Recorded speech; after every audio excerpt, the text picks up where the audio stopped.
What's going on, guys? I'm Pete and this is Retro Game Addict. So recently I picked up a Fighting Stick Wii controller in the hopes that I can use it for some of my emulators on my Nintendo Wii. Kind of resembles an old school arcade stick, so I thought it might have worked out. I picked a selection of games to try out with it, so without further ado, let's get into it.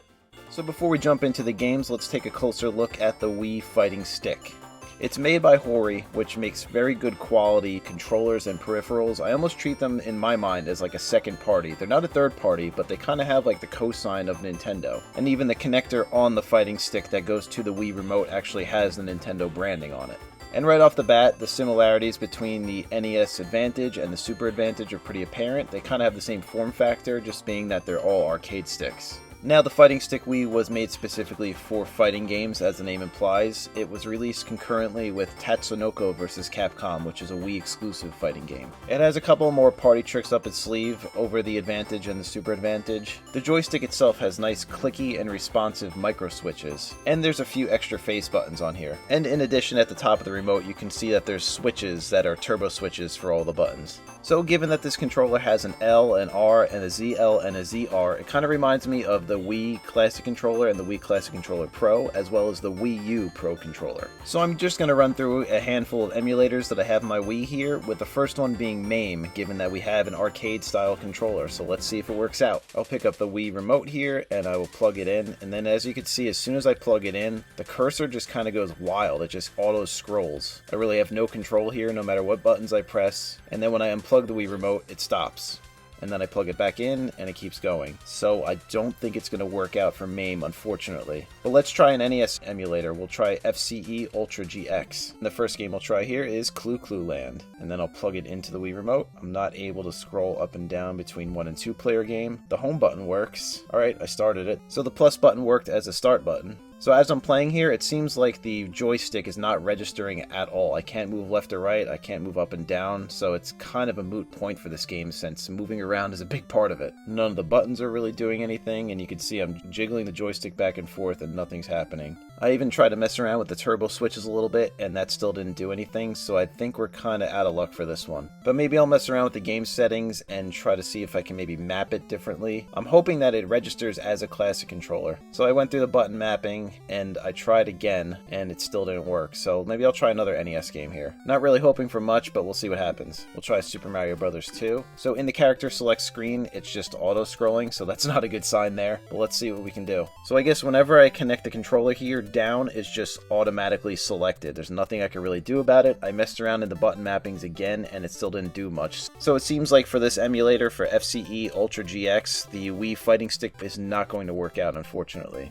I'll try it on my Super Nintendo emulator that I had loaded onto the Wii, and we'll see if that works out. And we'll try Bust-A-Move. It's a pretty simplistic game, so there's not much to it, so it should be easy enough to check out. So again, with the SNES emulator, it's doing the same thing as the NES, and it's just forcing the down button to be pressed in succession. It's just kind of stuck there. So this is not going to work out. I messed around with the button mapping again, and it's still no good. So enough with the SNES and NES emulators, let's try a Sega Genesis one. And then for good measure, I actually changed Wii remotes to see if maybe that can rule out the problem. And the first game we're going to try here is Aladdin. And as you can see, nothing is happening. No buttons are registering, the joystick's not registering any sort of movement or anything, the turbo buttons don't work, so I think we're out of luck with the Genesis 2, unfortunately. So the emulators I have on here are a little wonky, so maybe I'll try something a little more official, and we'll try some WiiWare games and see if those work.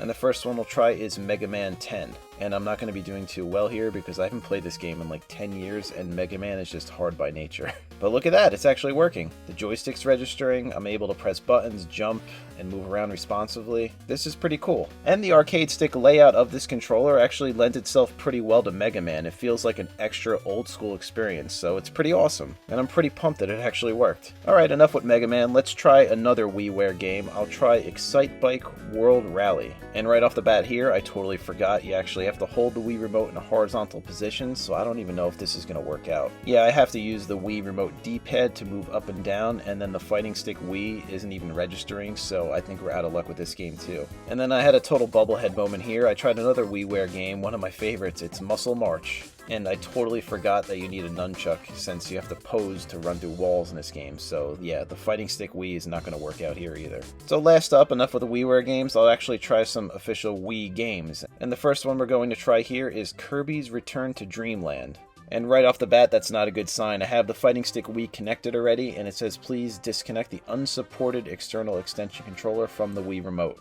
And as you can see right here, I unhooked it and hooked it back a few times, and it's still not working, so we'll try another game. So I don't have too many fighting games in my arsenal. I do have Super Smash Bros. Brawl on the Wii, and it's a fighting game, so it might work well with the Fighting Stick Wii, so let's find out. I mean, it kinda worked. It's really not responsive, and I can't move back and forth. The joystick's actually not registering. But you know what? We had some success with WiiWare games, so I'll try one more, and we'll try Star Soldier R. Okay, so it supports simple style, nunchuck style, and classic style, so the classic controller might translate to the fighting stick. We'll find out. And it's actually working. This is awesome. And this is perfect for a shoot-'em-up game. It actually feels like I'm playing an arcade game at home. It's translating really well here. Very cool. Everything seems to be responsive. I don't know if the gameplay and then the footage of the fighting stick are going to line up perfectly. I kind of had some wonky editing, but you get the picture. It actually works. And that was just me messing around with the Fighting Stick Wii on some retro games. So I wouldn't recommend going out and buying this controller if you have retro gaming on the mind. If you want to use it for its intended use and use it on a fighting game, such as Tatsunoko vs. Capcom, I think that's the best case for it and probably the best use. I'm glad I got to check it out and mess around with it a little bit, and I hope you all enjoyed.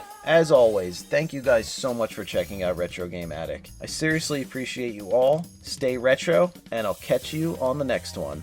Later.